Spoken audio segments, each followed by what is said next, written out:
নাইমের পকেটে হান্দাই দিছে, কারণ ওর পকেট হলো ভাই ছিঁড়া। সামনে হলো নির্বাচন, রাস্তায় তো পুলিশরা মনে করেন উমা দুমা চেক পয়েন্ট বসাইছে, যারে বাইতাছে তারে পকেট মকেট চেক দিয়ে পুরো বিদিক অবস্থা। এখন আমার বন্ধু নাইম বাইক নিয়ে যাইতাছে, ওরেও খাড়া করাইছে, খাড়া করে কইতাছে কি কয় তোমার বাইকের পেপার টেপার ঠিক আছে? কয় হ ভাই ঠিক আছে দিছে, দেখা যায় সব ঠিকই আছে। এখন কয় পকেটে কি কোনো অবৈধ জিনিসপত্র আছে নাকি? কয় না স্যার, পকেটে অবৈধ কোনো জিনিস নাই। কারণ পুলিশরা কইতেছে কি কয় তাহলে পকেট হাত দিমু দেখি, চেক করবার দাও। আর হাওয়ার তো এই কথা হইনা মনে করেন পিছি পিছি লক হয়ে গেছে, কয় না স্যার পকেট হাত দিয়ে দেবো না, সমস্যা আছে।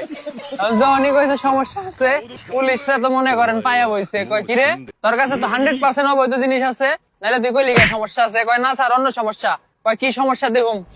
ও তো মনে করেন কোনোভাবে হাত দিবার দিতেছে না। পুলিশরা তো খেপে গেছে, 3-4 জনে আলার হাত পা ধরছে, দুইরা কয় খারা তোর এসে চেক দিয়ে দিই তোর কাছে কি আছে।